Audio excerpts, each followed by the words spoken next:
bagaimana cara menstimulasi proses berpikir dengan memberikan pertanyaan kan? Betul, betul. Pertanyaan itu bentuknya kan bukan nggak harus di kalimat tanya kan? Benar. Tapi bisa jadi dari apa? Dari masalah. Masalah kan bentuknya pertanyaan. Iya. Menarik nih bro. Betul. Jadi menarik. sebenarnya kalau saya ambil satu benang merahnya nih, 3 generasi ini tuh muaranya ada di bagaimana mereka bersosialisasi ya gue. Mengasah juga kemampuan kita untuk apa lagi? Misalnya untuk problem solving. Kalau ketemu orang dan kemudian terjadi satu yang nggak menyenangkan gitu, kita harus mengelola diri kita seperti apa? Yes, benar banget. Atau pemahaman apa yang perlu mereka miliki? Bahwasannya yang namanya pressure itu adalah latihan otot mental. Oke, saya jadi penasaran nih coach, gimana caranya kemudian Gen Z, Gen Y, kan nantinya dia juga jadi leader kan? Iya. Nah, gimana caranya dia itu memperluas sudut pandang dan jadi paham leadernya ini pengen apa sehingga dia bisa melayani dengan baik tuh coach.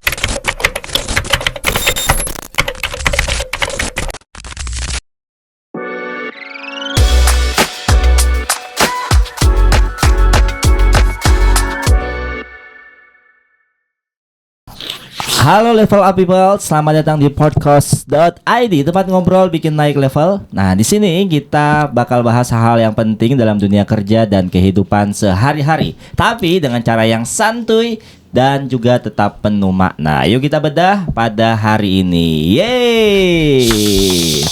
Kita udah kehadiran siapa ini? Bung Fajar. Hari ini bro, kita tuh mau ngobrol tentang tadi dulu. Karena bukan kehadiran bro sebenarnya bro. Oh iya ya. Karena memang Bapak itu memang sudah di sini. Sudah dari tadi ya. Sudah dari tadi. Iya, jadi anak baru ya. Anak baru ini ya. baru ya. Podcast lu ya bro. Iya nih baru nih bro. Ketahuan dong. Kita ngobrol apa nih hari ini, guys? Jadi gini. Belakangan ini kan lagi ini banget ya coach ya. Maksudnya ada lagi happening juga tentang multi generation. Apalagi kalau ngomongin multi generation ini dalam konteks organisasi, dalam konteks perusahaan ini kayaknya juga lagi masih anget-anget juga nih. Anget-anget apa? Aduh. Anget-anget bubur ayam ya. Bubur ayam. Saya sapuin. Bagus. Pakai sapu ya, pakai nyapu dia lah pokoknya. Nah, coba kalau ngomongin tentang multi generation nih, kalau di organisasi emang rasanya itu jadi obrolan yang apa ya, nggak berkesudahan kali ya bro ya. Oh iya betul. Nah, kayak karena generasi kan akan berganti terus. Dia betul. Kan ada terus generasi yang berikutnya. Benar. Jadi maksudnya kayak sekarang nih ada generasi Z aja belum selesai diobrolin di organisasi. Sekarang udah masuk lagi generasi Alpha. Generasi Alpha. Walaupun Alpha masih sekolah, masih sekolah. Bentar lagi mereka akan masuk tuh ke dunia industri. Iya. Jadi kayaknya kalau kita lihat kan bukan hanya mereka akan nanti setelah kuliah mereka akan masuk, belum tentu kan ada juga SMK, setelah SMK mereka langsung masuk ke industri kan. Benar. Jadi Alpha itu berarti sekarang kelas berapa? Kurang lebih kelas 2, kelas 1, kelas 2 SMA. Iya. Alpha ya. Betul. Kalau nggak salah ya. Nah, artinya 2 tahun lagi itu sudah mulai Alpha, sudah mulai masuk dunia kerja. Industri. Betul. Kecuali yang memang putus sekolah ya. Jadi memutuskan bekerja bro untuk orang tua. Langsung otomatis ya. Betul. Ada juga yang masuk barak militer kali bro. Aduh ya. Kang Deddy, sebut merek ya. Nah jadi kalau emang ngomongin multi generation ini emang jadi seru sebenarnya Gus ya. Iya. Kalau ngomongin organisasi bener banget tadi, generasi itu akan selalu berubah dan memang selalu akan punya challenge sendiri-sendiri. Nah kalau ngomongin generasi, kayaknya kalau cuma dari satu generasi kurang oke sih kalau kita ngomong sekarang ya. Betul. Kayaknya seru juga kalau kita dapat saya sebagai perwakilan generasi Z. Mulai nggak enak. Kalau saya Gen Y. Ya. Jadi rasanya kita tuh perlu Gen Z ya. Gen Y. Saya mau pilih Alpha. Enggak dong. Sungguh tidak masuk akal bukan? Masuk akal. Yang pakai MIDI ya. Apa MIDI dong? Jadi rasanya kayak kita nih sebagai perwakilan Gen Z dan milenial atau Gen Y, kita sepertinya butuh ini ya, perlu melihat sudut pandang kali ya. Sudut pandang. Belajar dari kebijaksanaan generasi lain. Betul. Yang sudah lebih awal menempuh asam garam program kehidupan. Terutama Perasaan dunia gua kerja. nggak enak asli. Jadi kita mau ambil kebijaksanaan dari gen baby X. shark dudu. Wah, kejauhan dong. Oh, kejauhan ya. Kalau itu nanti gini-gini, Pak. Jadi coach punten ini mah. Apa ini? Apa? Kalau misalnya lihat dari kita nih, sebenarnya usia kita kan beda. Nggak jauh beda lah. Nggak jauh beda kan dengan usia anak Anda kan.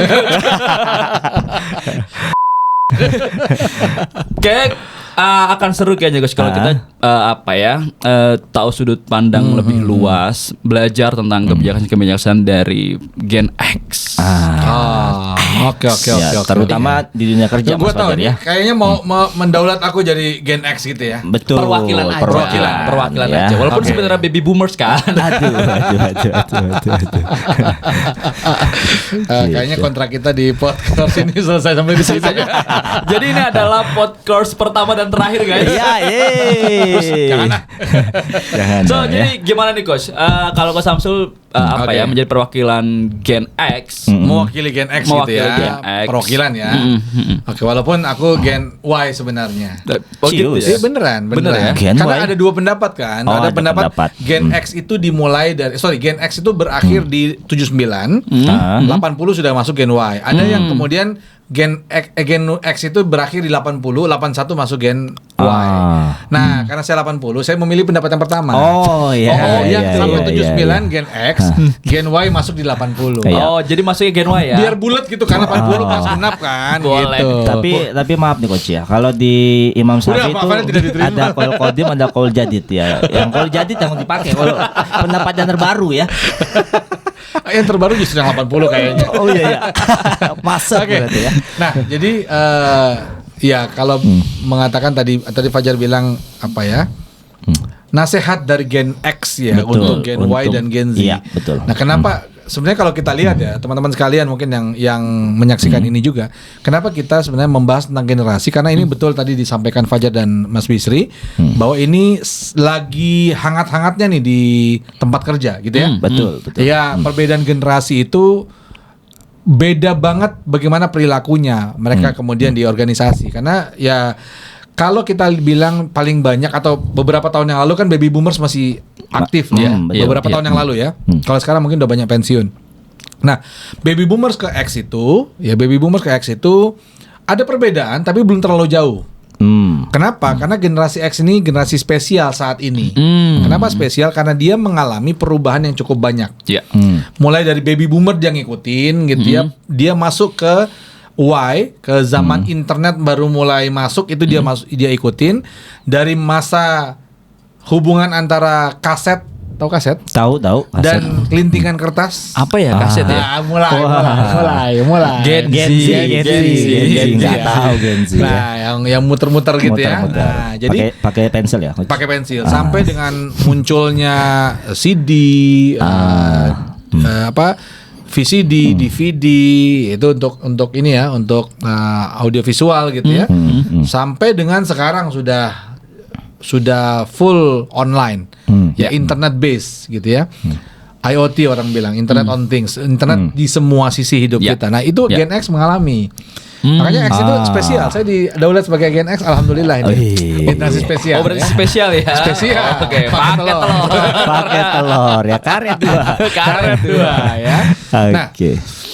dan memang ketika masuk Gen X kemudian karena dia tidak terlalu jauh mungkin ya karena dia dapat didikan langsung dari Gen baby boomers, kemudian karena baby boomers itu cukup panjang. Nah, dia masuk ke Gen X tidak terlalu jauh walaupun perkembangannya sudah mulai ada. Gen X ke Gen Y ini sudah mulai ada perbedaan. Namun tadi yang aku bilang Gen X itu masih ngikutin nih, dia ngikutin perubahan-perubahan zamannya, dia ngikutin. Dan kemudian Gen Y masuk ya, generasi internet pertama itu masuk, Gen X masih bisa ngikutin. Cuma ketika sekarang masuk Gen Z ya, masuk Gen Z ini agak jauh sama Gen X. Oke. Kenapa jauhnya? Karena kalau kita lihat Gen X itu teman-teman sekalian ya, Gen X itu masih kalau dibilang konteksnya adalah hubungan sosial, Gen X itu masih ketemuan. Hubungan sosial itu ketemuan. Pengen langsung ketemu. Benar. Sehingga mereka berlatih bagaimana cara berbicaranya, bagaimana berperilaku supaya orang nggak tersinggung, gitu ya. Okay. Nah, Gen Y sudah mulai ada peralihan kemana ke online. Betul. Walaupun mereka juga masih ketemu nih zaman ketemuan kalau sosialisasi. Sehingga mereka juga masih terlatih walaupun agak berbeda tapi tidak terlalu jauh dengan Gen X ketika mereka perlu perilaku tuh gini, ketemu orang lebih tua begini gitu ya. Ketemu yang sepantaran begini. Dalam bekerja kalau disuruh nanti begini dan seterusnya. Gen Z itu murni anak internet ya, murni anak yang kemudian sudah dengan digital. Nah, ini agak berbeda. Kenapa mereka apalagi Gen Z ini waktu sekolahnya mereka masuk zaman COVID kan. Oke, betul. Nah, di masa sekolah mereka, akhir sekolah mereka masuk zaman COVID di mana mereka semuanya full secara online. Nah, ini yang kemudian sedikit banyak mengubah perilaku mereka dalam sosialisasi. Nah, yang menjadi poin penting dalam konteks di kerjaan itu adalah konteks sosialisasi. Bagaimana Gen X ketika nyuruh nih, kamu lakukan ini ya. Nggak bisa Pak, bukan kerjaan saya, itu kerjaan dia gitu. Itu kan berbicara tentang perilaku kan, betul nggak? Bicara tentang perilaku. Kenapa begitu? Ya karena Gen Z memang tidak terbiasa perilaku sosialnya itu adalah berhubungan langsung. Dia terbiasa dengan semuanya itu by online. Sehingga ya udah by online mah mungkin tidak mungkin attitude-nya tidak seperti orang-orang yang kalian ketemu langsung gitu ya. Ya di online cuma ketemu setengah badan kan kalaupun kelihatan muka gitu ya. Atau ya paling chattingan, paling banyak texting gitu ya. Nah, ini yang kemudian cukup memberikan warna yang berbeda antara Gen X terutama dengan Gen Z. Gen Y ada di tengah-tengah lah. Gitu. Menarik nih bro. Betul. Jadi sebenarnya kalau saya ambil satu benang merahnya nih, 3 generasi ini tuh muaranya ada di bagaimana mereka bersosialisasi ya Gus. Gitu nggak sih? Iya. Poin pentingnya di situ. Baru kemudian embel-embelnya dampaknya kemana-mana ke pekerjaan lah, kemudian ke ketahanan dalam pressure di kerjaan lah. Ada kemudian instan lah. Kalau instan ya biasa lah ya. Orang dulu Gen X itu cukup sabar untuk kalau ngirim surat nih nunggu 2 hari baru sampai. Surat-suratan tuh Coach. Nah, dulu kan surat-suratan kan gitu ya. Ngalamin saya ya. Pakai telepon ini lagi. Enggak gitu juga. Minimal masih begini lah gini ya. Masukin koin. Nah, benar. Nah, Gen Z mereka datang, lahir sudah dengan ketekan enter pesannya nyampe. Betul. Nah, makanya mereka tuh agak kurang sabar ketika dalam proses tertentu di pekerjaan. Nah, ini yang kemudian membedakan. Jadi pertama dari komunikasi, kemudian embel-embelnya kemana-mana tuh.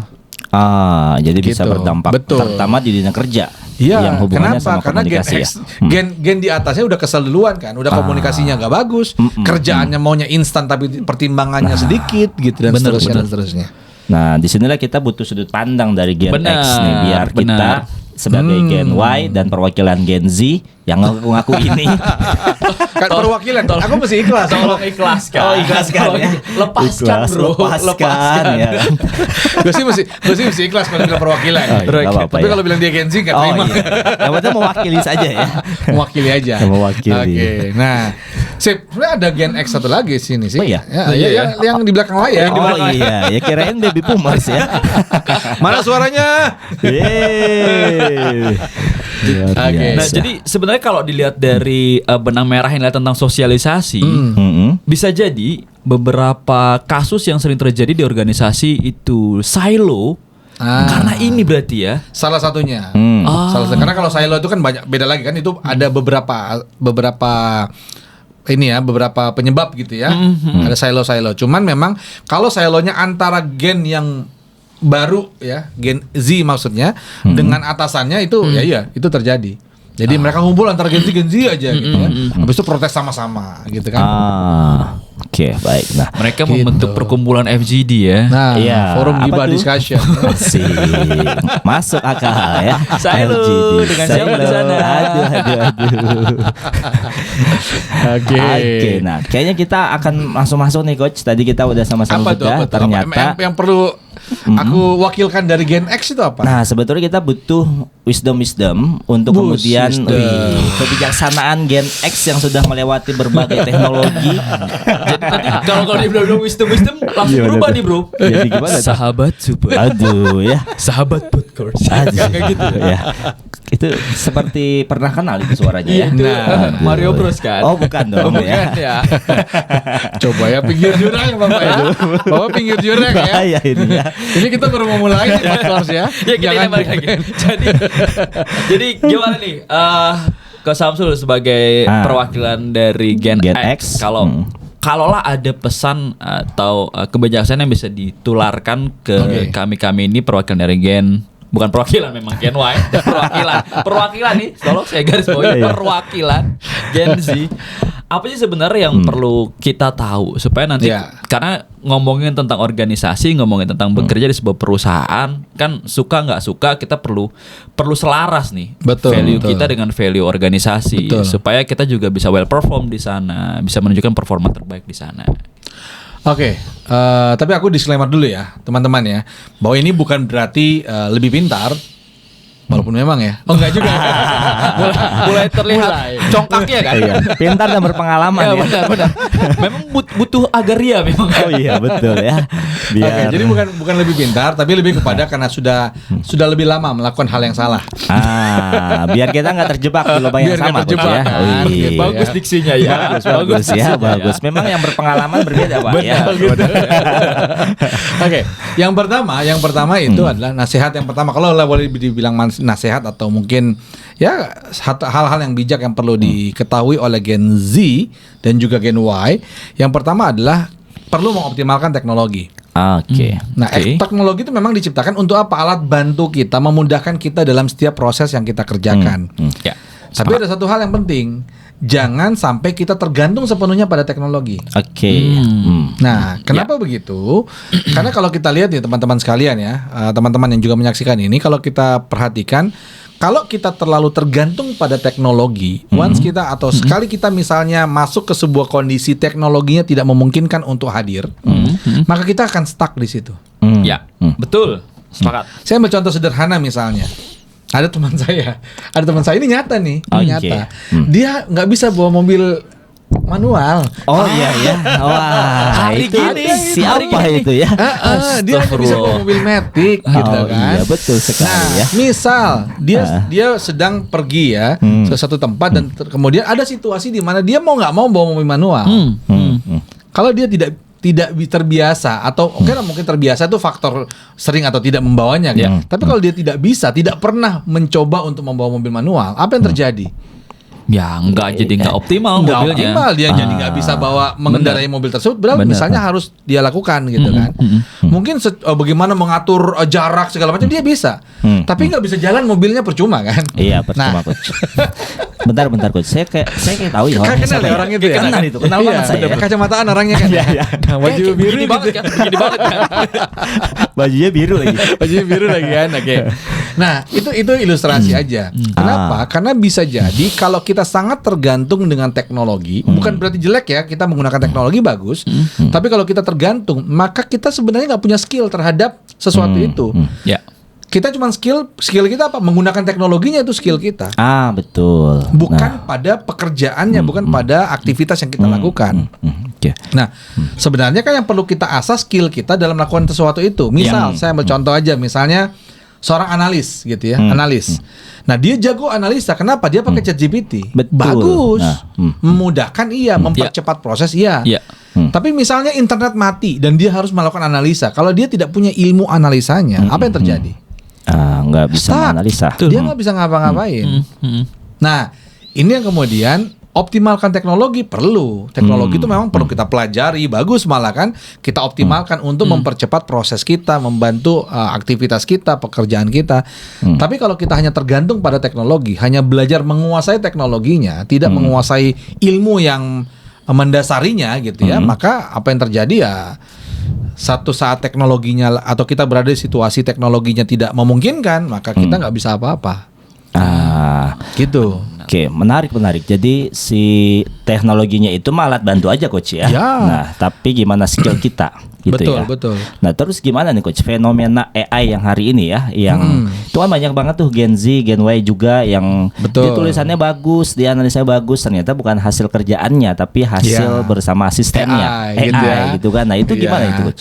Iya, makanya tadi saya bilang menggunakan teknologinya oke. Aku juga sekarang pakai teknologi, pakai ChatGPT dan teman-temannya lah ya, dan teman atau kompetitornya ChatGPT kan, ada DeepSeek macam-macam. Aku pakai juga. Kenapa? Untuk apa? Untuk memberikan sudut pandang lain. Gitu ya, sudut pandang lain. Misal kalau kita kan profesinya sama ya, trainer misalnya, kita bikin modul, tapi kemudian bisa jadi kita coba perspektifnya ChatGPT, dia membuka perspektif kita. Oh iya, ada sudut pandang ini, sudut pandang ini. Tapi kalau kita hanya mengandalkan itu saja, bayangkan ketika misalnya kita ke audiens kita, corporate misalnya, kemudian mereka nanyain kasus. Ya kita nggak bisa jawab kalau kita nggak tahu. Kita cuma wah apa ya? Saya perlu tanya ChatGPT dulu nih untuk kasus ini apa ya gitu kan, aneh gitu. Betul. Nah maka sebenarnya ChatGPT atau sejenisnya itu bisa kita gunakan, tapi dia hanya sebagai alat bantu untuk memudahkan kita mencari sudut pandang lain gitu ya, atau kemudian untuk merapihkan tulisan boleh juga gitu ya. Saya bikin satu ebook. Itu yang ngerapihinnya ChatGPT, tapi bukan ChatGPT yang buat loh ya. Karena ide awalnya, rasanya masih harus rasanya kita yang masuk. Nah itu yang kemudian poinnya. Jadi pakai AI boleh-boleh aja. Apalagi sekarang nggak bisa dibendung, nggak bisa dong kita bilang, oh nggak boleh kamu pakai AI, nggak bisa. Sekarang udah zamannya. Justru perusahaan atau mungkin bahkan lembaga pendidikan yang mengatakan nggak boleh pakai AI, mereka harus menyesuaikan diri sekarang. Betul. Karena AI udah nggak bisa dibendung. Tapi poinnya adalah kalau kita hanya mengandalkan AI saja, tanpa kita belajar matematikanya, tanpa kita belajar misalnya analisa, misalnya kita belajar leadership, misalnya kita belajar public speaking misalnya dan lain-lain, kita nggak belajar ilmu dasarnya, hanya menggunakan teknologinya, maka ya nanti kita akan terbentur pada sesuatu yang memang membutuhkan ilmu dasarnya. Gitu. Kalau kita nggak tahu prinsip dasarnya, kita akan stuck gitu ya. Betul. Ketika memang ada hal-hal yang tidak sesuai jalannya, yang bener banget. Jadi saya jadi kepikiran ini, keingetan juga di ternyata resonance communication designer juga gitu coach. Gitu kan ya. Boleh buka dia, boleh buka ini. Jadi di resonance communication designer juga gitu. Jadi memang dalam komunikasi itu perlu tahu prinsip dasarnya dulu. Bagaimana human model of communication. Supaya nanti mau dibawa ke public speaking mau bawa ke service juga bisa. Yang penting prinsip dasarnya gitu ya. Jadi betul. Kita tahu prinsip dasarnya. Ketika ada hal-hal yang itu di luar dari skenario, jadi kita jadi jauh lebih mudah ya. Iya, betul. Sip. Oh menarik banget nih bro. Baru satu loh bro. Baru satu ya. Satu aja cukup lah. Baru satu. Baru satu. Cuman kalau podcast rasanya kalau satu tuh bukan podcast namanya. Iya, itu namanya apa tuh bro? Namanya apa ya? Popcorn. Aduh. Oke, lanjut ya. Lanjutin. Yang kedua, bersosialisasilah. Benar. Jadi apalagi Gen Z ya, yang sosialisasinya memang terbatas ya. Maka mereka perlu berlatih untuk bagaimana bisa bersosialisasi dengan cukup luas. Kenapa? Karena ketika sosialisasi itu mereka ketemu banyak orang langsung walaupun teknologi memungkinkan untuk kita bersosialisasi sendiri kita di kamar, tapi kita berteman dengan banyak orang, memungkinkan dan itu boleh. Tapi latih juga diri kita untuk bisa berhadapan langsung dengan banyak orang. Gitu. Kenapa? Karena kemampuan kita itu akan banyak terasah di situ. Kalau kita ketemu dengan orang langsung nih ya, langsung itu bukan hanya mengasah kemampuan komunikasi, mengasah empati kita di situ, benar. Mengasah kita kemudian mampu untuk mengenali orang, menganalisa orang kayak gimana itu juga ada di situ, gitu ya. Mengasah kemudian kemampuan kita untuk menangkap atau listening skill kita yang bagus itu di situ. Benar.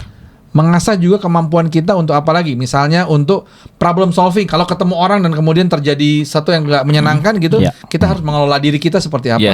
Benar banget. Nah, itu banyak hal yang kita bisa dapatkan ketika kita berlatih mengasah diri kita untuk mampu berhadapan langsung, bersosialisasi langsung dengan orang lain. Dan itu nggak bisa pakai AI ya. Itu nggak bisa pakai AI. Nggak bisa pakai AI. Justru itu yang kemudian tidak dimiliki oleh AI adalah empati yang kemudian mengasah sisi-sisi humanis kita. Berarti Gitu ya. boleh dibilang ini coach ya, pertemuan itu kemudian membuat kecerdasan emosionalnya si Gen Z ini dan Gen Y jadi lebih meningkat gitu ya. Empati ada di situ. Betul simpati sekali. gitu ya. Betul. Nah, aku ambil apa yang disampaikan Bisri tadi, kemampuan emosional gitu ya, atau kecerdasan emosional itu terlatih dari apa? Dari hubungan sosial. Oke. Salah satunya ya, salah satunya. Kenapa? Yang tadi bukan hanya tentang komunikasi nih kita ngomongnya, tapi bagaimana kita kemudian belajar mengelola diri, kita lebih memahami, oh iya, ternyata orang lain tuh begini, ternyata orang lain tuh berbeda dari saya, nggak harus sama dan seterusnya. Benar. Itu bisa didapatkan dari sosialisasi langsung. Nah, kalau itu menggunakan teknologi, Zoom kah itu, teleconference lah, Zoom kan merek dagang ya. Aduh. Ya. Zoom hari ini gratis Masuk ya. Besok bayar ya. Sponsor ya. Sponsor ya. Nah, pakai teleconference gitu ya, dengan apapun medianya atau apapun softwarenya, itu kan sebenarnya kita tidak langsung ketemu orang. Iya, benar. Kita gini. Yang menarik adalah kita merasa lebih aman karena kita bisa berlindung di balik layar. Betul. Sepakat. Bagaimana terlihatnya, kita bisa sembunyikan. Fake-nya lebih besar. Betul. Belum ada touch-up. Filter ya. Filter. Betul ya, itu lebih keren, lebih ganteng, lebih cantik gitu kan. Ya, kenapa? Kita justru kalau ketemu langsung kita terbiasa untuk memahami, oke, satu, kalaulah tampang kita tidak terlalu oke gitu ya, tapi kita bisa lebih menerima itu, acceptance dengan apa yang kita punya dan kita optimalkan apa yang kita punya. Benar. Jadi kalau saya sih bilang orang-orang yang pakai filter gitu ya, itu nggak pede aja orangnya. Dan mau lebih dalam lagi nggak? Anda bersyukur tuh dengan apa yang sudah Allah kasih wajahnya gitu ya. Wajahnya padahal bukan wajah wajah ya. Bukan. Jadi saya tidak bisa berkata-kata. Aduh ya. Nah, itu yang kemudian kita bilang, yang saya sampaikan tadi bahwa ya bersosialisasilah, belajarlah ketemu banyak orang, belajarlah ketemu berbagai macam orang langsung, tidak hanya sekedar di balik layar gitu. Supaya apa? Itu melatih banyak hal dari kita. Betul. Kemampuan banyak hal dari kita. Oke, baik. Nah, gitu. Coach, saya jadi penasaran nih kan. Di perusahaan itu kan ada KPI yang perlu dicapai. Betul. Nah, mungkin banyak di antara kita yang berpikir, kenapa saya harus bersosialisasi? Yang penting KPI saya tercapai. Kan kalau KPI saya tercapai mah udah beres. Kenapa harus sinergi? Kenapa harus kolaborasi? Itu gimana, Coach? Ya, apa bedanya sama robot? Apa bedanya sama robot? Robot kan di program tuh, ada programnya. KPI kan program yang perlu kita jalankan kan. Betul. Supaya kita mencapai sesuatu, gitu ya. Wah, supaya mencapai ini maka saya harus lakuin ini. KPI-nya harus tercapai maka saya harus lakukan ini. Itu aja kan. If then else kan, kalau orang IT bilang kan. If kamu mencapai ini, then kamu lakuin ini. Kalau enggak nanti begini dan seterusnya. Itu kan cuma pemrograman saja. Oke. Logika saja, gitu ya. Nah, tapi kita kan lebih dari itu. Maka sebenarnya konteks sosialisasi, konteks kita membuka ke potensi manusia kita. Aslinya kan di situ. Wah, ini makin menarik nih, Bro nih. Iya ini. Jadi keingetan sama kayak beberapa minggu lalu juga yang lagi happening ini nih, yang apa namanya tuh job fair. Job fair. Sekarang kan akhirnya kan kalau nggak salah satu HR itu kan bikin statement bahwa sebenarnya peluang untuk dapat pekerjaan itu lebih banyaknya adalah kalau kita kenal sama orang yang ada di dalam. Betul. Referral. Referral. Nah, jadi relate nih. Bro, ini kalau nggak salah jadi wisdom kedua kayaknya ya, setelah yang pertama tadi. Ini adalah kita perlu bersosialisasi, itu bermanfaat. Karena bisa jadi dari situ ya, Coach ya. Iya, betul. Banyak link dan jaringan. Jadi kita bisa terkoneksi dengan orang banyak. Betul. Dan kita orang juga jadi bisa tahu bagaimana potensi kita dari ngobrol. Iya, dari ngobrol. Nah, kalau kita mau lihat ya, di konteks pekerjaan kita aja, di konteks profesi kita ya, kita bertiga ini, kita lebih banyak dapat klien dari nawarin proposal atau dari referral. Referral. Benar. Dan itu riset loh ya. Itu riset. Ada risetnya tuh. Itu waktu saya belajar di Value Planner itu, Mas Darmawan Aji, itu dikeluarin tuh. Oh, itu memang ternyata benar. Walaupun bukan berarti via kayak tadi job fair. Itu ya ada lah, tapi tidak banyak kan yang diterima. Benar. Iya kan? Justru yang diterima dan kemudian job fair itu kan sebenarnya kita datang ngelihat orangnya kan HR juga ngelihat kan? Betul, iya, bagaimana kita dalam kita bersosialisasi, kita menyampaikan ide kita, apa yang mau kita lakukan di situ. Kalau kita diterima nanti bagaimana? Wawancara itu kan konteksnya sosialisasi kan? Yes. Betul. Gitu. Nah, itu yang kemudian menjadi poin penting kalau termasuk teman-teman HR nih. Sekarang kan modelnya udahlah kita wawancara by online. Anda akan banyak tergerus informasi ketika by online. Betul. Dan ada yang menarik juga tuh kalau nggak salah lagi-lagi yang lagi happening juga tuh HR yang bilang waktu dia lagi wawancara secara online secara daring itu interviewnya si orang yang lagi ngelamar ini itu ketahuan kalau dia lagi ngetik-ngetik ChatGPT. Iya. Benar. Nggak cantik mainnya ya. Iya, ketika HR-nya bilang gini, coba dong tolong jelasin tentang strength, weakness, opportunity and threat-nya Anda. Itu kedengeran dia nulis di promnya apa sih SWOT saya? Iya. Hey, yang punya SWOT siapa? Kenapa nanya itu ke ChatGPT? Betul. Iya, ya itulah. Jadi sebenarnya bersosialisasi itu konteksnya bukan hanya tentang kemampuan komunikasi. Ya, betul. Banyak hal dan itu banyak sekali yang bisa kita dapat. Betul. Jadi makanya manusia kan makhluk sosial. Kenapa dibilang makhluk sosial? Karena memang kita satu butuh orang lain, dua dalam konteks interaksi sosial itu banyak hal yang terjadi. Nah, gitu. Kok saya mau cerita sedikit nih ya. Boleh. Belum lama ini pada saya suatu hari bukan ya? Wah, bukan. Itu zaman Gen X. Kelihatan nggak? Kelihatan nggak? Boleh. Pada suatu hari.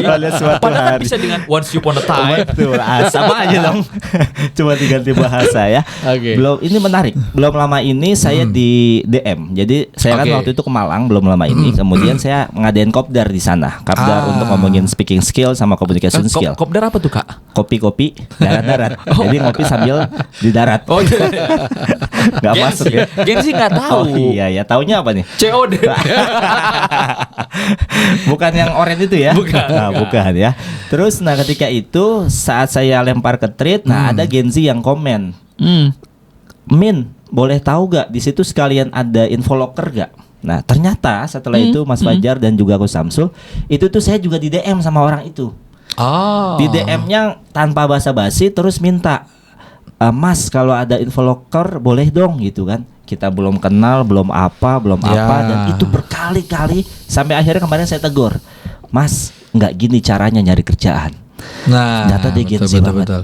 Padahal dia punya potensi terbaik. Saya lihat dia jadi duta ekonomi kreatif kalau nggak salah. Duta ya. Sela on Seven. Ya kemarin. Bro, untung dia bolak-balik DM, bro. Kalau ketemu langsung nanya terus, bisa jadi lu nasihatin nggak gitu, bro? Oh iya, gimana tuh? Asik ya. Gak gitu, saudara. Itu langsung ke mulut ya. Dibilang, ke kuping dong, ke kuping. Oh, ke kuping ya. Ada yang keluar. Berwarna hijau ya. Aduh. Nah, benar bahwa ya begitulah karena apa? Karena mereka tidak terbiasa bersosialisasi secara langsung sehingga adab-adab itu jadi kurang atau mereka jadi tidak belajar tentang adab. Betul. Ini panjang sebenarnya, apalagi kalau kita lihat ya, orang tuanya Gen Z siapa? Gen X kan? Gen X. Gen X. Dia ngaku kan akhirnya kan. Nah, Gen X itu juga punya peran sampai terbentuknya Gen Z ini. Betul. Jadi, hai para orang tua Gen X, jangan cuma nyalain Gen Z doang ya. Ya, jangan cuma nyalain Gen Z doang. Kenapa? Jangan sampai nanti Gen Z bilang, lah ngajarin saya kan bapak. Angkatannya bapak kan. Betul. Dengarkan itu orang tua. Jadi yang membentuk hari ini tuh sebenarnya ada perannya Gen X ya. Iya, mereka tidak dilatih kemudian untuk apa? Untuk adab-adab tadi, adab-adab dalam bersosialisasi. Kalau misalnya bosen dikit langsung dikasih handphone dan lain-lain. Betul. Gitu sih. Baik, nah ini saya jadi lebih tertarik lagi nih, Coach, gimana kemudian kalau tadi kita ngomongin kecerdasan emosional, kan ada kecerdasan intelektual. Ya. Gen Z dengan hari ini dan Gen Y yang hari ini bisa mengakses manapun kan Betul. secara kecerdasan bisa jadi lebih oke banget. Iya, intelektual bisa jadi. Betul. Nah, Betul. terus gimana kalau kemudian dia berpikir, ya udah yang penting saya ini udah punya modal pinter, kenapa kemudian harus bersosialisasi lagi gitu. Nah, Iya, pinter itu kan begini, konteks intelektual itu kan dia kan tidak bisa kalau tidak ditemanin. Artinya gini, kalau cuma intelektual doang, ya itulah kemudian dia jadi orang pintar yang kemudian bisa salah arah. Oke. Iya kan, bisa salah arah. Oh, cuma pintar doang, habis itu nanti komunikasinya buruk gitu ya, nggak bisa ngelola diri gitu. Ya itu bisa jadi sesuatu yang justru lebih buruk untuk dia, dan bahkan memberikan dampak yang tidak bagus untuk yang banyak orang. Jadi boleh dibilang yang paling penting dunia kerja itu bukan yang paling pintar, coach ya. Pintar penting. Oke. Gini, itu tidak bisa dipisahkan. Jadi itu bukan satu yang berdiri sendiri, bukan. Itu satu kesatuan antara intelektual, ya, emosional, spiritual, ya itu satu kesatuan, nggak bisa dipisahin. Gitu. Itulah kenapa kemudian orang pintar, ketika dia pintar, dia punya emosional yang baik gitu ya, dia bisa kemudian sabar dalam menjalankan proses gitu. Dia kemudian bisa sabar dalam melakukan sesuatu, atau dia justru bisa mengelola emosinya dengan baik sehingga dia bisa lebih optimal dalam melakukan ya eksperimen kah, percobaan kah, atau apapun itu, dia bisa lebih optimal tuh. Nah, sama satu lagi, dia akan tetap tahu rel-relnya, adab-adabnya, dia tahu rel-rel, apakah itu rel norma-norma yang ada, ekologis lah, lebih ekologis lah. Lebih ekologis. Kenapa? Karena spiritualnya ada. Gitu. Jadi itu nggak bisa dipisahkan satu sama lain. Kalau kita mau mengatakan bahwa bagaimana menjadi manusia yang betul-betul berdampak, berdampaknya berdampak baik dong ya. Iya. Bukan berdampak buruk gitu ya. Berdampak baik bagi apa? Bagi lingkungan, bagi masyarakat, bagi negara dan lain-lain. Gitu. Iya. Bro, baru 2 nih, Bro. Baru 2 ini, Bro. Ini udah sedalam ini ya. Udah sedalam Kita apa cukupkan ini? aja tuh gimana nih? Oh, jangan dong. Ya. Kan belum nyampe laut nih. Belum nyampe laut. Iya, baru di dasar ini. Baru dasar. Nah, kalau gitu Oke. apa lagi nih coach yang sekiranya perlu apa ya? Nah, perlu digali lagi ya. Perlu digali Betul. lagi. Nasihat Oke. apa lagi ya? Yang ketiga ini. Nah, Gen Z itu, Gen Y juga, cuman Gen Y masih oke lah ya. Tapi Gen Z sekarang kan terkenal dengan yang nggak tahan pressure. Betul nggak sih? Betul, Iya. betul. Generasi Jadi, strawberry. Mental health. Mental health. Nah. butuh healing, Butuh healing, gitu ya. betul. Generasi, kalau kata ada Gen Z satu lagi tim kita, Oh, generasi menye-menye. generasi menye-menye, menye. Benar. Nah, ya ini yang kemudian apakah apa yang perlu dipahami Gen Z, apa yang perlu diasah Gen Z, atau pemahaman apa yang perlu mereka miliki, bahwasannya yang namanya pressure itu adalah latihan otot mental. Pressure itu sebenarnya latihan yang kalau misalnya mereka bisa menjalaninya, mengikutinya, ya sabar dengan pressure itu justru ada kekuatan tersendiri yang akan lahir dari dalam diri mereka. Contoh misalnya dikasih pressure kerjaan, Ya. ya deadline.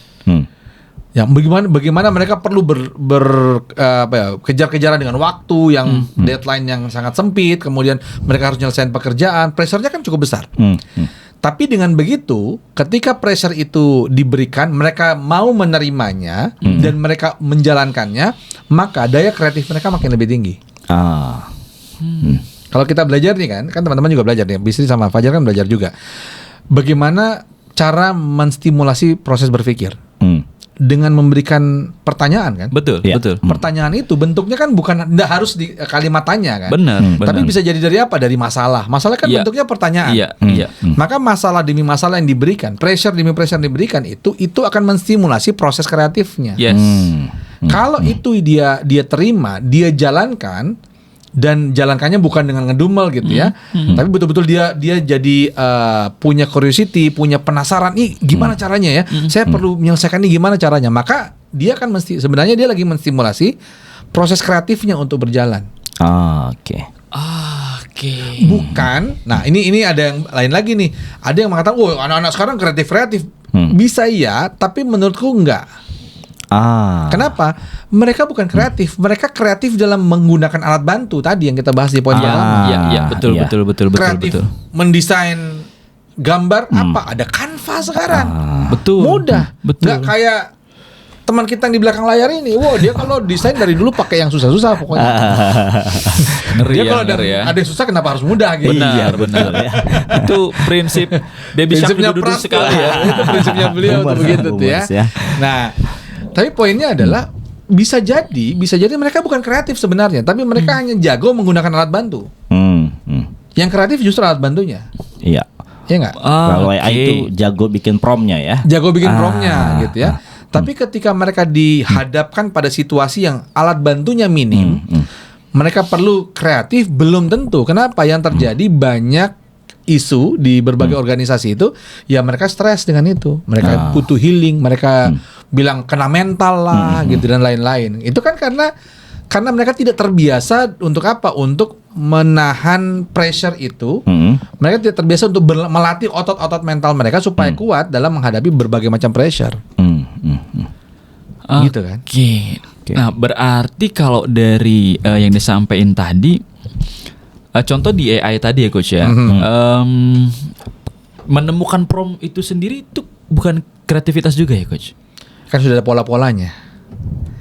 Itu kreativitas ya. Ya, tapi masa cuman itu sih kreativitas? Begini, jangan membatasi kreativitas kita dan menyerahkan sisanya kepada tools gitu. Itu boleh. Makanya aku bilang tadi di awal kan, tools itu hanya untuk alat bantu yang memudahkan kita, tapi kita pilotnya. I see. Bukan berarti kemudian dia mengambil alih. Oh, AI itu udah pintar kan? Iya. Tapi kalau kita tergantung, ini bukan tentang kita meniadakan AI. Wah, Mas Samsul termasuk yang nggak terima AI. Bukan. Justru AI itu digunakan. Dia tuh pintar banget. Dibuat untuk itu. Cuman yakin nggak kita? Kalau kita sebenarnya lebih pintar. Kita diciptakan. Manusia diciptakan Tuhan emang lebih sempurna yang ciptain AI daripada Tuhan ciptain kita kan? Nggak benar. Artinya apa? Sebenarnya kita punya kemampuan. Misalnya kita punya kemampuan 1000 gitu misalnya, tapi karena kita pakai alat bantu, kita merasa dan meyakini, bahkan hati-hatinya sampai meyakini bahwa ternyata kemampuan saya cuma 10, cuman untung ada AI. Udah jadi justifikasi tuh ya? Iya kan, kita jadi judgment. Betul, kita jadi memenjarakan diri kita sendiri ke dalam sebuah ketidakmampuan dan kita menyerahkan sisanya kepada teknologi. Bukan salah menyelesaikan memberikan sisanya kepada teknologi, boleh. Tapi kita jangan sampai kita mengatakan bahwa saya cuman segini, teknologi sampai lebih gitu. No, kita perlu mengeksplor diri kita. Oke, berarti ini balik ke yang wisdom sebelumnya tadi ya bro. Iya. Kalau menggunakan AI itu juga kreativitas. Iya. Tapi dimaksud kreativitas di sini di poin ketiga ini adalah bagaimana kita memahami prinsip dasar. Iya, betul. Gitu ya kalau lebih ya. Betul. Dan menarik juga tadi tentang resilience atau membangun otot mental tadi. Iya. Ini rasanya sama banget bro. Kalau misalkan gue tuh pernah baca ya kalau petinju profesional itu selain mereka berlatih teknik, mereka juga berlatih untuk menahan rasa sakit. Iya. Jadi dia memang ada satu sesi latihan yang itu memang dipukul-pukul sana sini supaya tuh otot-ototnya tuh terlatih terbiasa ya, terima pukulan. Mirip kalau misalnya dulu ya motivator dulu nih, saya pernah ikut sesi motivasi gitu ya. Dia mengatakan, tapi ini masuk akal. Kalau kita angkat dumbbell ya, dumbbell, misalnya kita angkat berapa kilo? 5 kilo, let's say kita baru pertama kali angkat dumbbell, angkat 5 kilo. Angkatan ke 10 tuh kita sudah kesakitan banget tuh. Udah, udah gak bisa angkat lagi. Maka apa yang terjadi? Yang terjadi semua otot kita pecah kan? Iya. Tapi kemudian 1-2 hari atau 3 hari sembuh lagi tuh. Kenapa sembuh? Karena dia muncul otot baru yang lebih kuat dari otot sebelumnya. Maka kalau disuruh angkat lagi dumbbellnya, bisa jadi 15 ya, angkat atau 2 kan 20 angkatan dia kuat. Setelah itu pecah lagi, sakit lagi tuh. Dia terima rasa sakitnya, sembuh 2-3 hari gitu ya. Apa yang terjadi? Dia bisa angkat 25 atau 30 angkatan berikutnya. Kenapa? Karena dia akan digantikan dengan otot baru yang lebih kuat. Sama otot mental kita juga gitu. Saat kita terima sakit nih, waduh susah nih. Oke, susah tapi giliran kita udah bisa, besok-besok kita dapat soal yang sama kan lebih mudah. Betul. Gitu ya? Dan kita sudah terbiasa dengan hal itu. Nah, itu yang kemudian bukan berarti tidak boleh menggunakan tools, itu justru wajib digunakan. Ya itu sudah ada ya, dioptimalin kan gitu. Betul. Tapi kemudian jangan kemudian membatasi diri kita hanya segitu. Itu poinnya. Alat bantu, namanya juga alat bantu ya. Sama kayak misalnya kita di rumah punya ART. ART di rumah namanya apa? Asisten rumah tangga atau biasa dulu kita bilangnya mohon maaf ya, pembantu gitu ya, yang membantu. Tugasnya pembantu apa? Ngebantu. Berarti tugas utamanya punya siapa sebenarnya? Punya kita. Punya kita, bukan punya pembantu. Betul. Benar kan? Setuju. Sama AI dan lain itu tools bantu. Maka jangan jadikan dia utama, kita yang pegang kendalinya gitu. Iya. Kenapa? Karena kita sebenarnya punya lebih daripada itu. Jangan batasin diri kita dengan itu. Nah, saya jadi penasaran nih Coach. Nah, kan si Gen Z dan Gen Y ini ketika ada tekanan, dia itu gimana caranya kemudian curhatnya sama asistennya. Nah, gimana kemudian dia bisa melewati itu dengan sebuah ketenangan. Dia tenang, kemudian menghadapi masalah-masalah yang dihadapinya itu sebagai bentuk melatih otot-otot mentalnya tuh. Iya. Jadi sekarang kan jadi isu ya, orang daripada ke psikolog mending ke ChatGPT. Iya benar. Curhatnya ke situ jadinya benar-benar. Kalau pendapatku itu sah-sah saja dalam konteks dia hanya mencari sudut pandang yang lain. Oke. Kadang-kadang teman-teman sekalian, kita kadang-kadang dihadapkan pada situasi di mana kita akan sulit untuk memperluas sudut pandang. Kita butuh stimulasi, kita butuh stimulus untuk membantu kita memperluas sudut pandang kita. Nah, ChatGPT bisa digunakan untuk itu. Betul. Tapi dengan catatan ini hanya untuk memperluas sudut pandang ya, bukan menjadi standar baru ya. Nah, bukan standar baru. Kenapa? Siapa yang menjamin ChatGPT mengatakan itu bahwa itu benar? Dia kan nggak tahu kondisi kita. Karena menariknya nih bro, ketika media sosial itu menjadi sebuah standar. Contoh yang terjadi belakangan ini nih, yang ada sepasang suami istri akhirnya berpisah karena dia menggunakan standarnya TokTok bro. Saya nggak tahu tuh yang mana. Nggak tahu ya. Tolong nanti ada di ini bro. Cumi-cumi. Aduh. Astagfirullah. Kirain lambe-lambe. Untung saya nggak install TokTok di handphone saya ya. Iya begitu. Jadi standarnya standar baru. Iya benar. Artinya apa? Menggunakan itu untuk merangsang atau menstimulasi kita, merangsang proses berpikir kita biar lebih luas. Itu bagus. Benar. Itu bagus. Saya juga kadang-kadang kalau misalnya lagi stuck gitu coba tanya ChatGPT untuk memperluas sudut pandang. Oh iya bisa begini ya. Oke, ChatGPT mengatakan ini. ChatGPT sendiri kan sebenarnya dia belajar dari banyak isu yang orang lain juga gunakan kan. Dia kan belajar dari situ kan. Betul. Nah, setidaknya dari sudut pandang itu kita bisa melihat bahwa bisa jadi ada orang lain yang punya sudut pandang seperti ini. Betul. Nah, tapi itu cuma sudut pandang. Kembali lagi, hidup kita bukan hidupnya ChatGPT. Yes. Gitu kan, yang ngalamin kita bukan ChatGPT. Dapat susah nggak ada duit bukan ChatGPT gitu. ChatGPT mah maaf kamu nggak ada duit ya pakai yang gratisan, berarti yang terbatas ya, nggak bisa full gitu kan. Ya dia paling gitu kan. Nah tapi kan hidupnya kita. So teman-teman sekalian, yang ingin saya sampaikan adalah gunakan teknologi itu yang memang sebagaimana fungsinya sebagai alat bantu. Bukan sebagai sesuatu yang utama untuk kita gunakan atau kita menggantungkan diri kita ke situ. Ini balik ke poin pertama nih, karena kan nyangkut semua nih. Nah, maka balik ke yang poin ketiga ya, maka tekanan kita miliki, anggaplah itu sebagai sebuah latihan diri kita. Pasal kita mau menggunakan teknologi untuk memperluas sudut pandang kita, membantu kita boleh. Tapi kita jangan kemudian mau berlepas diri dari dari tekanan itu. Tekanan itu dinikmati karena itu ada proses. Betul. Gitu. Kalau orang bilang, kita perlu keluar dari zona nyaman. Kalau saya justru jangan keluar dari zona nyaman. Keluar boleh, tapi intinya keluar itu untuk apa? Untuk memperluas zona nyaman. Yes. Maka terima sakitnya untuk kemudian menebalkan atau memperkuat otot-otot kita supaya nanti hal yang sama nggak lagi sakit. Kita sudah terbiasa dengan itu. Makin menarik nih bro. Makin menarik gitu. Jadi ya. setelah udah sosialisasi, terus kita diajak juga untuk memperkuat mental, otot mental tadi ya katanya ya. Sebenarnya memperluas sudut pandang nih. Sepertinya jadi wisdom yang keempat nih bro. Ya, tanpa kita sadar ya. Emang kalau ngobrol sama seseorang yang punya kebijaksanaan tinggi itu begitu. Betul sekali ya. Di setiap kata-kata itu terselip asik doa ibu di sana. Aduh. Bukan ya. Bukan dong ya. Itu mah yang ada di truk bro. Benar. Aduh, dikasih tahu ya. Iya belakang truk itu biasanya. Doa ibu ya. Oh, yang suka ada gambar begini bro. Betul. Itu kayaknya lintas generasi tahu ya. Lintas generasi. Guys, berarti memperkuat otot mental itu penting banget. Jadi nggak cuma datang ke gym, otot, Itu otot fisik otot aja tubuh, gitu. fisik. Ya. Itu fisik aja, tapi mental fisik. juga perlu dilatih ototnya Betul, ya. betul, betul. So ini bukan perkara melatih rasa patah hati ya guys. Aduh, bukan itu ya, beda. bukan ya, Itu beda. bukan ya. Ini bukan tentang itu, tapi tentang bagaimana kita menikmati setiap setiap perjalanan yang lagi Tuhan desain aja ya coach ya. Iya, betul. Dan rasa ini jadi jadi relate kalau ada yang mengatakan bahwa konflik itu memang perlu hadir untuk mendewasakan orang-orang yang berkonflik. Cakep. Kayaknya dia bisa jadi Gen X Iya, bener ya? kayaknya. Ini ada jiwa-jiwa baby boomers ya ini. Kalian nggak tahu kan? Kalau di sini Gen X adalah saya. Aduh. Iya, ya benar. Jadi yang keempat perluas sudut pandang. Ya. Karena gini, kalau saya biasa bilang gini, kalau kita hanya melihat dari sudut pandang, maka kita hanya lihat pemandangan yang sama itu terus. Benar. Gitu. Hari ke hari kita hanya melihat sudut pandang yang sama. Benar. Hanya melihat pemandangan yang sama. Yes. Tapi kalau kita bergeser berpindah sudut pandang, kita akan melihat pemandangan yang berbeda. Nah, pemandangan berbeda itu akan memberikan kita banyak hal. Saya ambil contoh sederhana ya. Biasa kalau di kelas saya bilang gini, ini teman-teman coba, siapa yang paling jago dalam pertandingan bola? Siapa?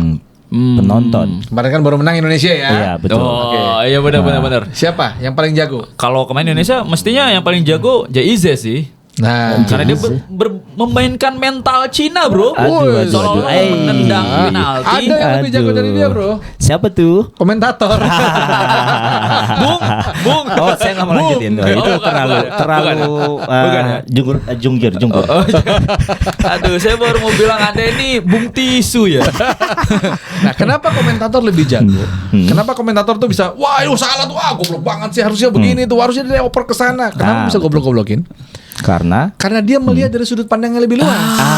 Dia ngeliat betul. keseluruhan lapangan. Dia melihat keseluruhan lapangan. Iya benar. Maka pemandangan dia berbeda dengan pemandangan si pemain. Betul. Ya. Iya nggak? Betul. Benar. Nah, Betul. kenapa ketika dia berpindah sudut pandang, dia coba keluar dari lapangan, melihat dari sudut pandang yang lebih luas, dia bisa melihat keseluruhan lapangan. Makanya dia bisa melihat, oh ini harusnya begini, oh harusnya begini, dan seterusnya. Gitu. Sehingga apa? Dia lebih wise dalam mengambil keputusan karena dia melihat banyak hal, dia melihat banyak sisi. Benar. Oh kalau gini, oh resikonya bisa begini tuh. Kalau dia begini, resikonya bisa begini tuh. Gitu. Karena dia bisa melihat dari berbagai sudut pandang. Yes. Lebih luas sudut pandangnya. Nah, ini yang perlu dimiliki atau perlu dilatih oleh sebenarnya nggak hanya Gen Z, semua orang, gen apapun dia, gitu ya. Cuman memang kalau gen atas mungkin dia sudah lebih lebih sering salahnya kan, lebih banyak salahnya, makanya dia udah lebih tahu gitu. Nah, sama Gen Z, Gen Y sama juga begitu. Yuk sama-sama jangan keseringan judgement buru-buru. Menghakimi buru-buru. Wah ini pasti begini, wah ini pasti begitu. Belum tentu. Belum tentu. Karena apa? Karena bisa jadi kita perlu melihat sudut pandang yang berbeda. Oh iya, ternyata berbeda. Saya biasa mengambil ilustrasi simpel aja ya. Kalau biasa di gambar-gambar atau di motivasi-motivasi yang kita lihat mungkin di internet gitu kan, kita bisa ketemu itu kan.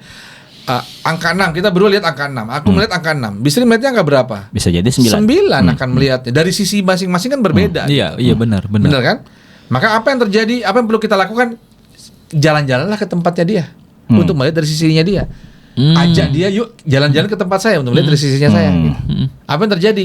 Kita sudah melihat dari dua sisi. Oh ternyata ya benar, lu benar. Karena waktu lu mengatakan bahwa itu 9. Karena dari sisinya Bisri ya memang 9. Tapi gue juga bukan berarti salah. Ketika gue ajak Bisri ke tempat gue, iya benar itu 6 gitu. Ada satu ini kalimat bijak ini aku ingat terus ya, mudah-mudahan Allah lapangkan kuburnya untuk ayah saya ya. Amin. Saya waktu pertama kali mau berangkat dari Papua, ini kan orang Papua kan, gitu. Jadi mau berangkat untuk kuliah pertama kali itu dari Papua, dari Sorong ke Jakarta. Ingat banget ayah saya pernah bilang gini, ingat ya, kalau kamu merasa berhak mengatakan kamu itu benar, maka orang lain juga berhak mengatakan mereka benar. Itu salah satu pesan ayah saya. Yes. Artinya kalau seseorang kamu mengatakan bahwa kamu bilang nggak, saya berhak mengatakan ini saya benar loh, pendapat saya benar, maka orang lain juga berhak mengatakan pendapatnya benar. Karena masing-masing melihat dari Sudut pandang. Sudut pandangnya masing-masing. Oke. Ini jadi satu hal yang menarik coach ya, Bro Fajar ya. Karena ternyata si wisdom yang keempat ini juga berkaitan sama sosialisasi. Penting ya untuk bersosialisasi dengan atasannya, dengan divisi lain, departemen lain untuk melihat sudut pandangnya. Yes. Biasanya yang ribut nih antara produksi sama marketing nih. Atau operasional ya. Operasional, marketing. Benar. Ribut mulu ya. Betul. Enak aja lu bilang bisa nggak bisa gitu. Sesekali perlu diajak jalan-jalan memang ya. Melihat sudut pandang. Benar. Bukan outing ya. Bukan outbound. Bukan outbound, tapi melihat sudut pandang. Iya, betul. Iya, saya punya contoh ya, waktu saya masih kerja di sebuah perusahaan dulu.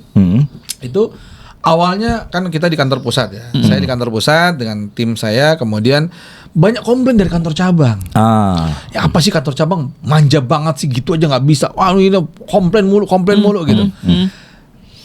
Kemudian sampailah dikasih kesempatan lah gitu ya. Allah dikasih kesempatan untuk saya tuh jalan ke kantor cabang. 3 tahun kerjaan saya bolak-balik kantor cabang. Kantor cabang, kantor pusat, kantor cabang, kantor pusat. Dan setelah itu beberapa kali saya ke kantor cabang, baru kemudian ketika balik saya bilang pada tim, nggak usah protes kalau kantor cabang protes atau ngomel-ngomel sama kita. Kenapa? Kita di sini taunya, wah ini kerjaannya begini ya, mereka harusnya begini. Tapi ketika di sana saya ngalamin. Ada nasabah datang, klien datang, bawa golok. Aduh. Sampai begini-gini di mukanya. Gara-gara apa? Gara-gara ya ada terhambat lah transaksi dan segala macam gitu. Iya, kita di pusat nggak ngalamin itu. Betul. Bayangkan kalau kita hanya di sudut pandang masing-masing, kita akan nyala-nyalain kantor cabang. Kantor cabang sampai kapanpun akan nyala-nyalain kantor pusat. Betul. Apa yang terjadi begitu? Akankah perusahaan ini menjadi perusahaan yang solid? Enggak. Solid. Oh, beda dong, beda ya. Pinggir jurang lagi. Beda. Bapak sering mau pinggir jurang ya. Besok maksudnya nggak usah bawa golok lah bro. Ya, bawa apa bawa tuh? hasil bumi lebih enak ya. Aduh, ya bawa hasil bumi ya. Itu yang terjadi kan. Itu yang terjadi sama di dalam pekerjaan juga begitu kan. Kadang-kadang kita marah, wah atasan saya, wah ini emang leader saya ini, oh enggak, memang tidak berperi kegenzian. Aduh, ada ya? Tidak berprimimi. Nah, wow, kesel banget sama atasan kita. Saya biasa bilang gini, sama kalau misalnya saya ketemu sama training karyawan, staff gitu, saya bilang gini, teman-teman, batasan kerjaan Anda hanya sebatas meja kerja Anda. Oke. Tapi batasan kerja leader Anda sebatas semua meja yang ada di ruangan ini. Cakep itu. Iya kan? Leader akan melihat semuanya. Ya kalau kita staff ini misalnya, saya bagian apa? Bagian purchasing lah misalnya, pembelian gitu ya. Bagian pembelian atau pengadaan gitu biasanya di perusahaan ada pengadaan. Saya hanya melihat di situ. Padahal apa? Padahal yang lain atau leader kita melihatnya bukannya pengadaan, finance, operation dan lain-lain itu dilihat semua. Betul. Nah, ya itulah kemudian kadang-kadang kalau bilang Gen Z itu suka komplain, protes karena apa? Karena sudut pandangnya hanya di situ. Mereka tidak kemudian berpindah melihat sudut pandang yang lebih luas. Nah, oke, saya jadi penasaran nih coach, gimana caranya kemudian Gen Z, Gen Y, kan nantinya dia juga jadi leader kan? Iya. Nah, gimana caranya dia itu memperluas sudut pandang dan jadi paham leadernya ini pengen apa sehingga dia bisa melayani dengan baik tuh coach? Yes, keren banget pertanyaannya. Kalau di kelas saya kasih beng-beng. Oh iya, makasih coach. Oke, ngobrol sama leadernya, tanya sama leadernya, tanya ekspektasinya apa. Jadi dua sisi ya, teman-teman sekalian, dua sisi. Bagi leader ketika memberikan instruksi ke bawah, maka perlu clear. Ya. Clear. Nanti kapan-kapan kita bahas lah ya. Ya sampo ya. Dia tentang si hari ini lanjut ya. Nah, jadi kapan-kapan kita akan bahas bagaimana leader kalau memberikan instruksi ke bawah. Memang leader juga kadang-kadang wajib belajar juga gitu kan. Bagaimana ketika menghandle tim. Karena ketika memberikan instruksi mereka harus jelas, minimal ada CP, QQ, RT, konteksnya jelas, purpose harapannya jelas, quality yang diharapkan bagaimana, quantity jika ada, resource apa yang perlu digunakan, time-nya gimana, kapan waktunya, kapan maunya selesainya dan seterusnya. Itu perlu clear, perlu jelas.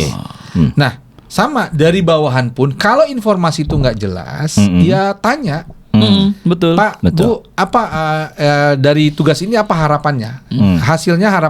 Harapannya hasilnya seperti apa? Kualitasnya nanti yang diharapkan seperti apa misalnya?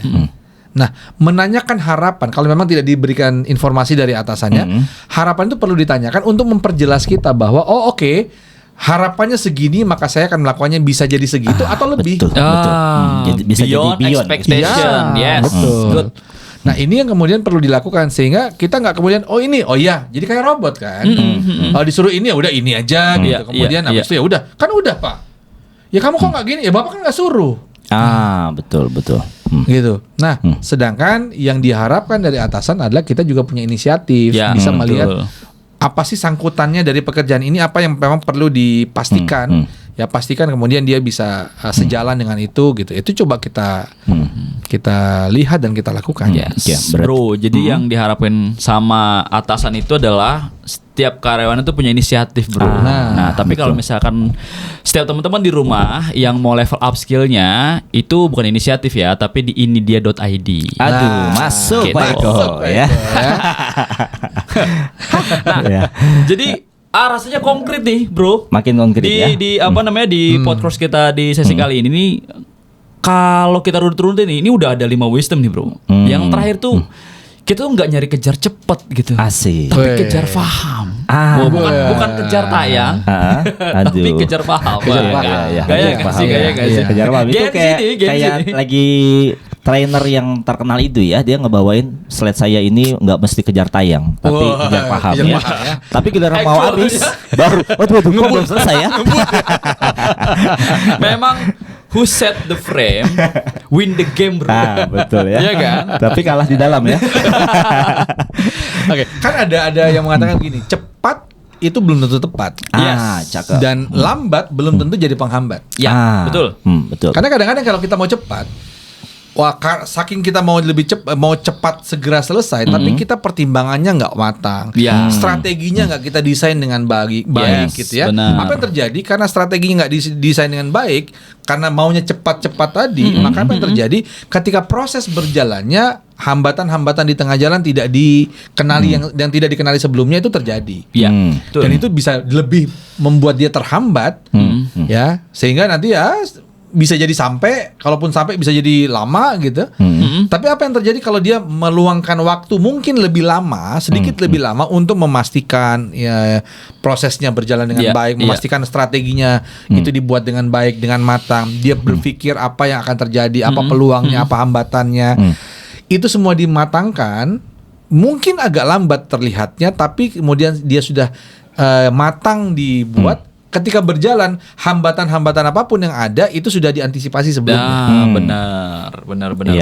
Jadinya ketika jalan itu jauh lebih cepat. Jadi di sini tuh boleh dibilang ngomongin perencanaan, coach ya. Iya.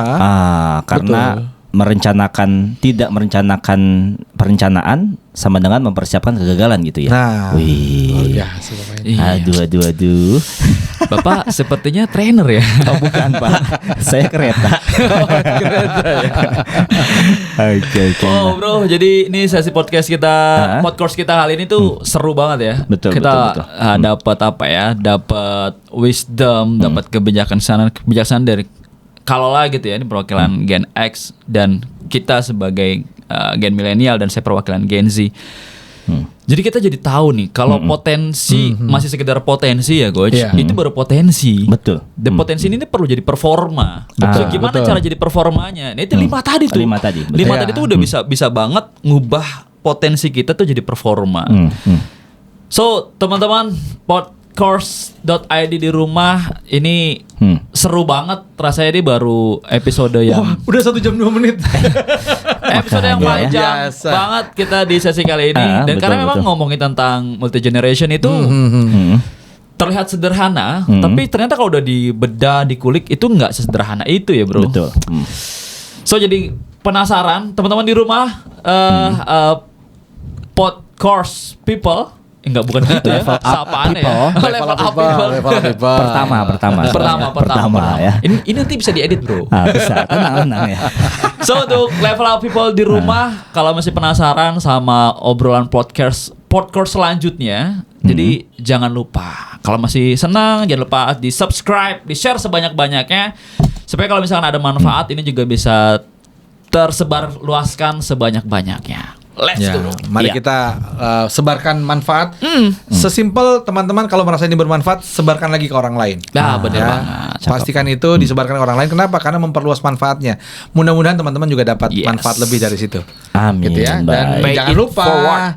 Subscribe, guys, supaya ya. kita masing-masing bisa saling menguatkan satu sama lain. Ketika benar. di subscribe kan kita juga, oh ini berarti teman-teman yang nonton yang rasa ini juga mendapat sesuatu Yes, gitu ya. betul. bener banget. Gitu. Atau Dan juga misalkan teman-teman di rumah nih, level up people di rumah juga punya sesuatu hal yang rasanya itu perlu banget dibahas. Boleh. Komen Boleh. aja, Komen komen aja. ya. Komen ditaruh di komen supaya kita juga lihat, oh ini perlu dibahas nih, atau teman-teman beberapa yang nanya gitu. Kita akan coba buat ya, kita akan Yes. buatkan dalam pembahasan kita.